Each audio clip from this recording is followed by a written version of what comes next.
Hooggansa jaarmaa ABO biyya alaa, horee idil addunyaa, horee godina tagamtaa, horee gurmuutii fi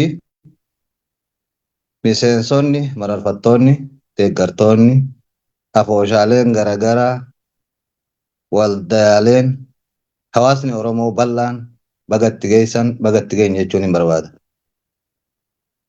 Kanatti aansuudhaan guyyaan kun guyyaa laayyootti dhufee miti. Guyyaa gootowwan aarsaa kafalanii lubbuu isaanii qaalii deebii hin qabne san itti kennanii gariin isaanii kan lubbuun hafeleen har'a qaamni isaanii irratee cinaa sibiila keessa jiruun guyyaa gad dhaabbatee guyyaa san kabajachaa jira. Guyyaan kun guyyaa laaftutti yookiin laayyootti dhufee miti. Guyyaa 80 bu'uureeffamee 45ffaa kabajannu kana guyyaa akka salphatti dhufee osoo hin ta'in guyyaa dhiigaa fi lafeedhaan utubamee dhiiraa shamarran Oromoodhaa lubbuu isaanii itti wareeganii guyyaa kana nuun gahan carraa kana argannee ittiin uleen kabajachaa jirra. Akkuma Oromoon hujuu namni du'e nama warraa nafini namni warraa hafee hin duune akkuma jedhamu gootowwan kun ilmoo dhalanii ilmoon irraa nafne namni ilmoo dhalee hin duunee ja'a Oromoon namni immoo du'e nama ilmoon dhalinii ja'a. Irra caalaan isaanii dhiiraa shamarran qabsoo tanaaf lubbuu isaanii wareegaman ilmoon irraa nafne. Garuu ilmaan isaanii eenyu? Dukanaatu ilmaan isaaniiti. Kaawwa fi akeeka isaanii galmaan gahuudhaaf ABO bootu bakka san bu'ee qabsoo tana xumuratti gochuudhaaf karaa daandii isaanii san qabee harkaa qaba. Kun kaawoo isaan irratti wareegaman. Guyyaa kana irra gariin keenya namni maal nuti hooggansa fi hin jiru gaafa jaallawwan akkasii cinnannaan qabsoo tanaaf jedhanii lubbuu isaanii dhaban saniin qoosan ni agarra. Hello? Yes. Keessumattuu yeroo tokko tokko afaaniin baafamee nulleen sababaa kanaan isaaniif hin garafamne. Gootowwan akkasii kan lubbuu isaanii qaalii san qabsoo tanaa jedhanii kennan. Kun wanni nu agarsiisu hangam takka akka hanqinni fi Gaamaa jira amma? Itti fufi dhiifama sagaleetu ofirraa kaasanii cufe itti fufata. Naan dhugumatti naan mokkoreen irraa ka'uu didee jaallawwan keenya guyyaan kun guyyaa akkasiiti. Guyyaa ittiin har'a gootowwan akkasii ittiin qoosnu osoo taane guyyaa ittiin dhaadan golee Oromiyaa kaabaa kibba jiddu gala osoo hin jennetti gootowwan akkasiisantu qabsoo tanaa jee lubbuu isaanii qaalii aarsaa kafalee guyyaa kana gad dhaabe. Garuu gariin keenya hoggaa gootowwan kaleessa qabsoo tanaa jedhanii wareegamanitti qoosnu waan namatti jaarmaa qofa osoo hin taane hawaasa Oromoo biratti illee waan nama xiqqeessu nama qalbiin isaa waa yaaddu biratti. Kun hanqinaa fi rakkina namni muraasni waan akkanaa yaadu jenneetuma yoo laallee bira kunne wayya jechumaaf malee. Gootowwan kun har'a lubbuun hin jirre inni lubbuun jiru balaa rakkoo meeqa keessa ga'ee bu'aa bahii meeqa keessa ba'ee as ga'e. Kun ittiin achi buuteen isaa dhabame qabsoo tanaa jee. Aarsaa meeqa kafalee kaawwan jijjiiru hin sharafu jee. Kanneen akka lubbuun jirutti lubbuun jira jennee yoo laallee warra achi buuteen isaa dhabame warri jaalladhii gammadaa faan kaawoo tanaa jeeti. Kaawoo tana hin sharafu jee ka ittiin har'a uummanni Oromoodhaa ilaa irraa imimmaan irraa hin citiin achi buuteen isaa dhabame.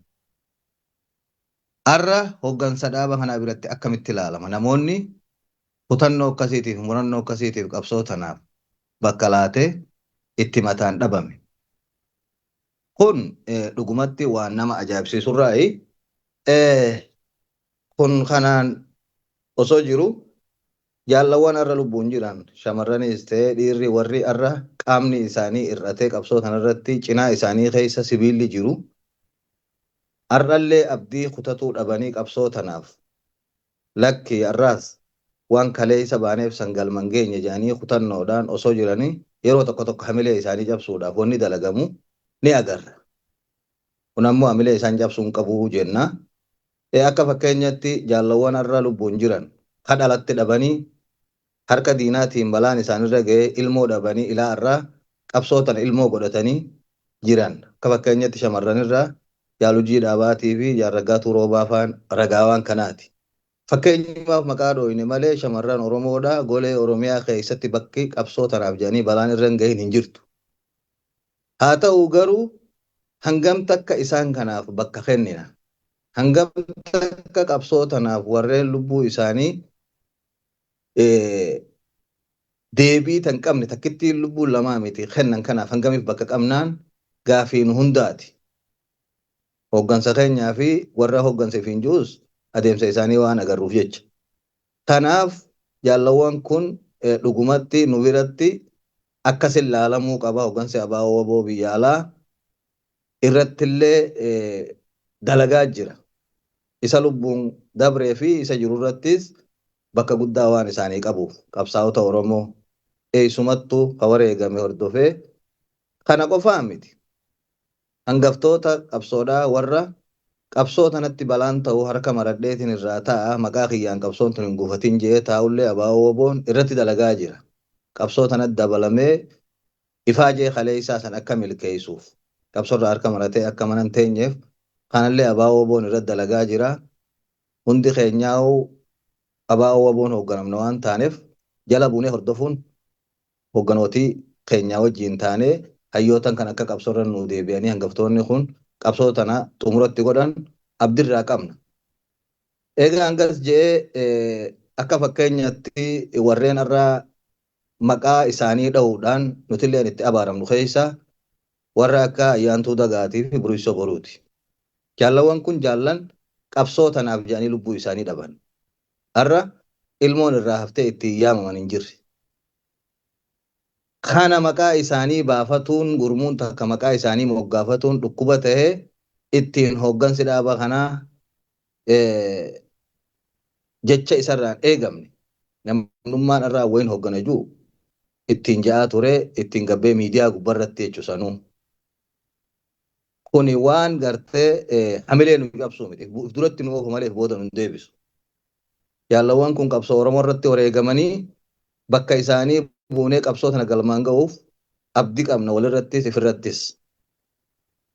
Kanaaf akka fakkeenyatti gurmuun Ayyaantuu Dagaa gurmuu bakka guddoo qabsoo tanaafis qabdu. Baroota dheeraa dhaabaa wajjin hiriiroo tolfattee asirraa Iltiriyaatti dhaabaa wajjin dirqama isii fudhattee bahachaa turte. Bara dheeraa booda eega dhaabni murteeffatee abaaboo fudhatee 2018 gara Finfinnee galee dhaabarraa hoggansa dhaabaatirraa kiraa manaan baafnu jettee mariidhaan walitti deebitee murteeffatte. Akkam godhuu qabnaadhaan hiriiroo waraanaa wajjin bosona Oromiyaatti tolfattee waraana bira dhaabbachaa turte. Hanga ilaa 2023 abaaboo wabooniif jaaree yaamichan godhiniifitti. Akkasiin dirqama isii bahachaa turte. As keessatti warreen qabsoo tanaaf gameeyyii qabsoodhaa kan kaleessa waan bu'aa bahii qabsoo hedduu keessa ba'an waan keessa jiraniif balaalee dhuftuu fi rakkoo dhuftuu hundaaf osoo hin jilbiibbatin bu'aa bahii hedduu keessa ba'anii gad dhaabbatanii